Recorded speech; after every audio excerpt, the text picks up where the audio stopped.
ये दो आत्माओं के बीच एक अधूरा समझौता है, एक अधूरा वादा है, एक अधूरा दर्द है, एक अधूरा कर्ज जो शरीर मरने के बाद भी नहीं मिटता। सनातन धर्म कहता है ये सब ऋण अनुबंध हैं, सोल कॉन्ट्रैक्ट्स। क्यों कुछ लोग हमारी जिंदगी में बार बार लौटते हैं? क्यों कुछ रिश्ते अधूरे रहकर भी खत्म नहीं होते?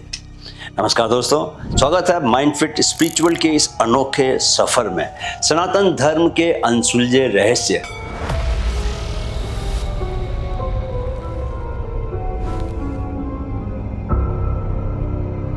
पिछले एपिसोड में दोस्तों हमने देखा कि मृत्यु के 72 मिनटों में आत्मा कहाँ कहाँ जाती है, कैसे तीनों शरीर अलग अलग होते हैं और क्यों उस समय ऊर्जा हमारे आसपास महसूस होती है। दोस्तों आज का रहस्य शरीर से नहीं, रिश्तों से जुड़ा है। क्यों कुछ लोग हमारी जिंदगी में आते ही अजीब सी परिचित गर्माहट दे जाते हैं?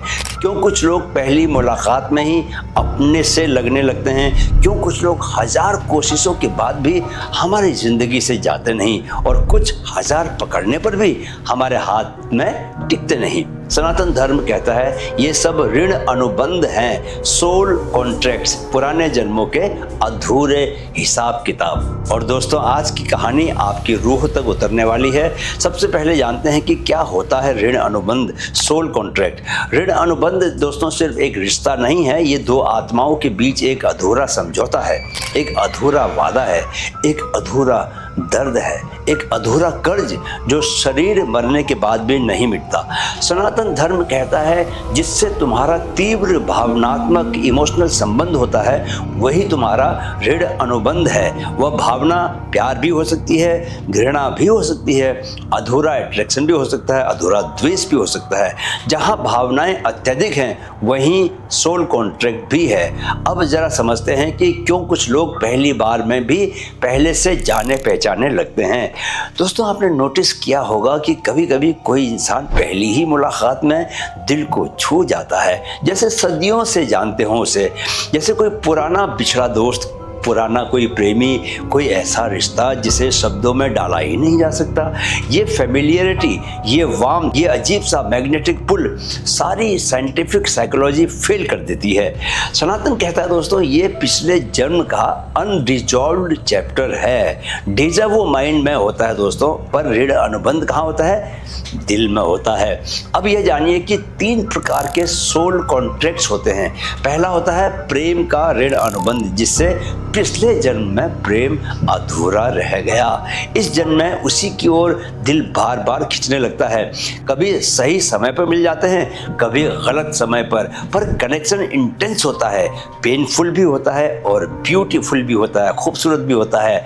दूसरा है कर्ज का ऋण अनुबंध। किसी ने आपको बचाया था, आपने किसी को दुख दिया था, किसी के प्रति कोई कर्ज था, कोई अधूरी प्रतिज्ञा थी, कोई भावनात्मक उधार था, तो इस जन्म में वही हिसाब किताब फिर से खुल जाता है। तीसरा है दोस्तों पीड़ा का ऋण अनुबंध, सोल कॉन्ट्रैक्ट। कुछ टॉक्सिक रिश्ते भी दोस्तों कार्मिक होते हैं क्योंकि आत्मा अधूरी सीख लेकर आई है, इस जन्म में वही सीख पूरी करवाने के लिए।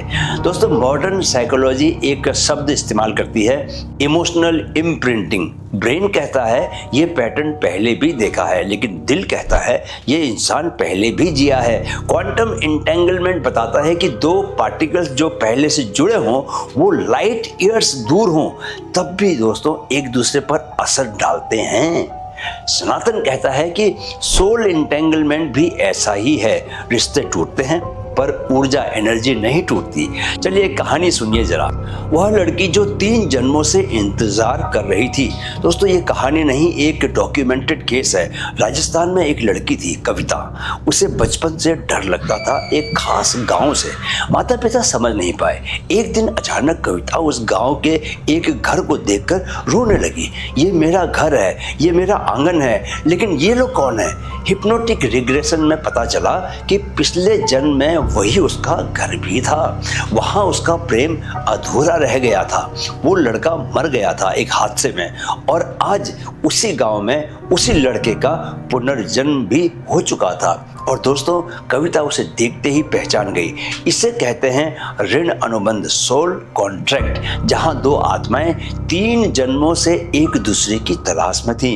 अब आप पूछेंगे कि कैसे पता चले कि आपका किससे ऋण अनुबंध है। आपको इनएक्सप्लिकेबल अट्रैक्शन यानी कि अकारण आकर्षण महसूस होगा दोस्तों, बिना वजह का खिंचाव। अननेसेसरी गिल्ट यानी कि अनचाहा अपराध बोध होगा आपको इंटेंस इमोशंस होंगे, पॉजिटिव भी हो सकते हैं, नेगेटिव भी हो सकते हैं। आपको सडन कनेक्शन यानी कि अचानक से गहरा जुड़ाव महसूस होगा। पहली ही मुलाकात में आत्मीयता का एहसास, या आपको सडन रिजेक्शन होगा, अचानक से दूरी बन जाएगी, बिना कारण मन आपका हट जाएगा।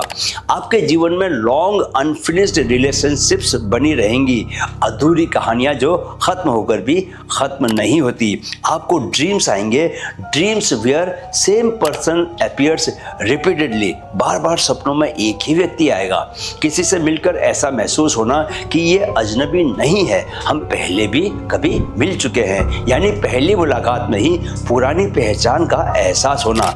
ये कहानी यहाँ पहले भी हुई है। अगर आपको ऐसी फीलिंग्स होती है दोस्तों, ऐसे लोग हैं जिनके साथ आपकी आत्मा गहराई से वाइब्रेट करती है, तो जान लीजिए कि वही आपका ऋण अनुबंध, सोल कॉन्ट्रैक्ट है। अब सवाल उठता है कि क्या ऋण अनुबंध को तोड़ा जा सकता है? जी हाँ दोस्तों, इसे 2 तरीकों से तोड़ा जा सकता है। पहला तरीका है कर्म को पूरा करके, और दूसरा तरीका है क्षमा करके।